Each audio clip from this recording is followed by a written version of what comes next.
FM News Talk 97.1. On demand audio. Hey, let's start this early in the morning. Jamie, how do you constantly keep making this argument when the rich got richer under Obama? But nobody's screaming. You out here stomping for the rich. Stomp for the middle class. The people who really drive this economy. How did the rich, well, first of all, how do you say the middle class are the people who really drive this economy? How do you say that? Knock out the middle class, and what do you have in this country, Jamie? We might as well be a Mexico. It's going to be Mexico around here. Again, I agree with you, though. But how do you say that the middle class are what drives this country? How many times can a rich man go to Walmart and buy toilet paper, Jamie? Does that not make sense to you? Who owns the Walmart?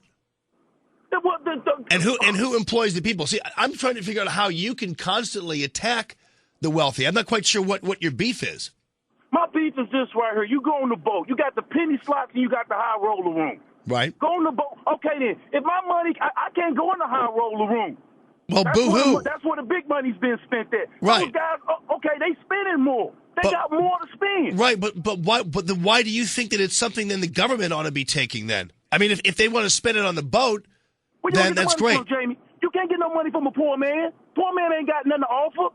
Again, just because somebody has something to offer doesn't mean it's okay to seize their assets and use them for somebody else. Economy, Jamie. Come on, man. The government doesn't drive the economy. Then what you're talking about is for the government to, you're trying to defend taking more money from people, and the government isn't creating jobs with it. They're handing it out. Jamie, that's going to happen. The taxes are going to happen. You know what, Mr. White? Here's what I want to have happen. I want to have the middle class taking more money from the rich. I don't want the government taking more money from the rich. And the only way we're going to do that is by creating a more prosperous nation.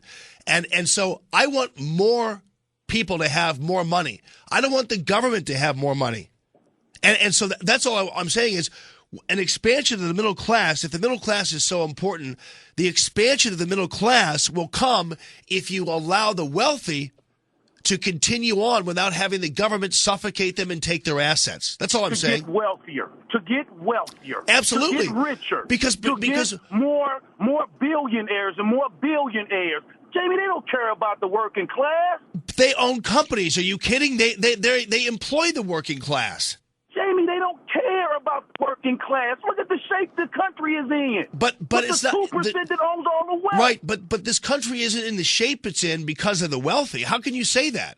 It's in the shape it's in because of policies that the rich can influence tax.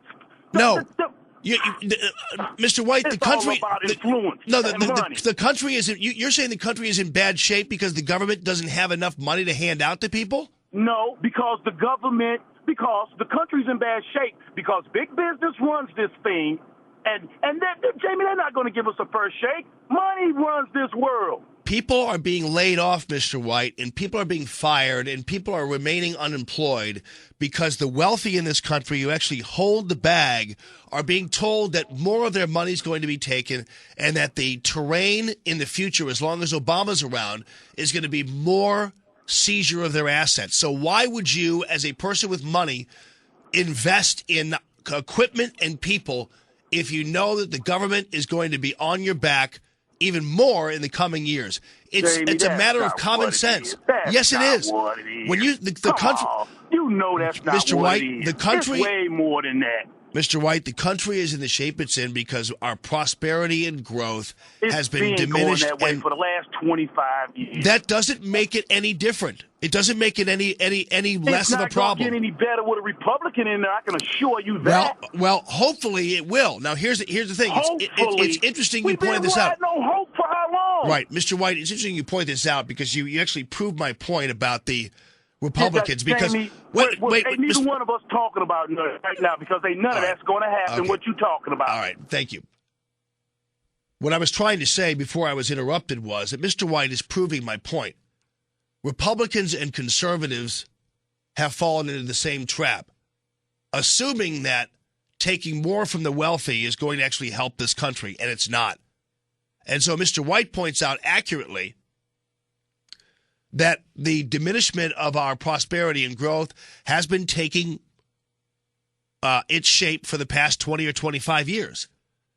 And that is true because Republicans have been complicit in the same kinds of activities, not to the level the liberals have, but Republicans have been complicit in the same mindset that, well, they're wealthier, so we can just take more from them to pay for our programs. And they have continued on with the tax code. They've done nothing to change the tax code. They've continued horse trading deductions. And so the bottom line is, yes, it has been diminishing over the past quarter of a century. But part of that is because Republicans have been complicit and fallen in the same mind trap that somehow the wealthy are obligated to pay more. And again, as I pointed out to Mr. White, I agree with him that the middle class is important, but the only way to really expand the middle class and empower the middle class is by empowering the people who hire them and who are responsible for their well-being in their lives and their employment. That's the only way. And so when I hear people like Mr. White talk about the middle class is suffering, no wonder it's suffering. Because the middle class isn't being hired anymore. The middle class is being fired. The middle class is having its benefits from companies cut every single day. But that's not the company's fault. It's the fault of the United States government that continues to take a philosophy that if you're wealthy, we'll just continue to treat you like low-hanging fruit and take all your crap. And I'm telling you, you can take everything a rich guy owns right now, and every rich person in this country take everything they own, and you still won't be able to, A, pay down the deficit, and you still won't be able to help people the way Mr. White and others want them to be helped. Hi, Patty. Thanks for calling the show. Yeah. Hey, Dave, what's going on with you, buddy? How you doing? Pretty good. Hey, Mr. White's problem really is boiled down to the simple fact that he expects a company or a government to do something for him instead of getting off of his duff and making his way in life on his own. Yeah, I mean, I can't get. I understand his point because, and it terrifies me. That there are people out there who believe that the solutions to their problems will be by seizing assets of people above them. It doesn't make any sense to me, but you're absolutely right, Dave. I appreciate the analysis there. JR, what's up with you, buddy?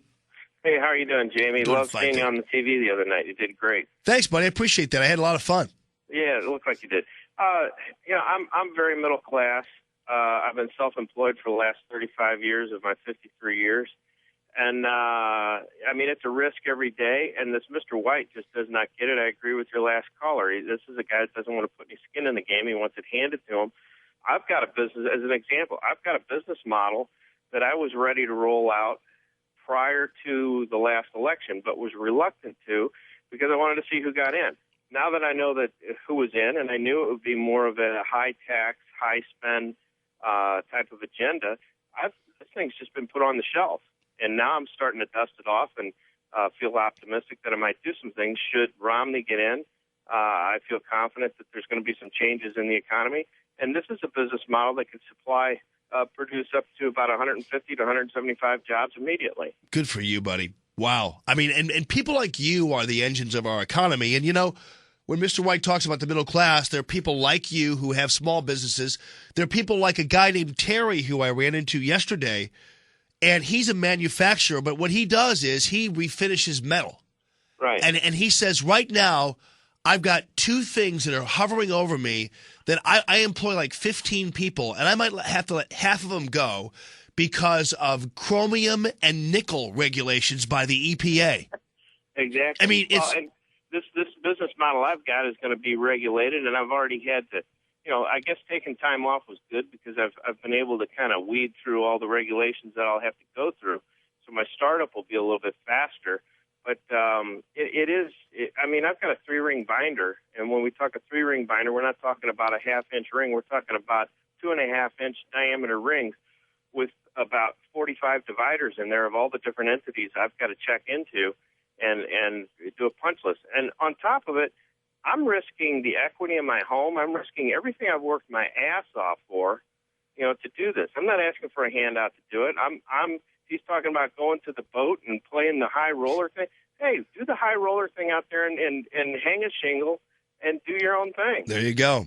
Well, good job, JR, and best of luck to you, buddy.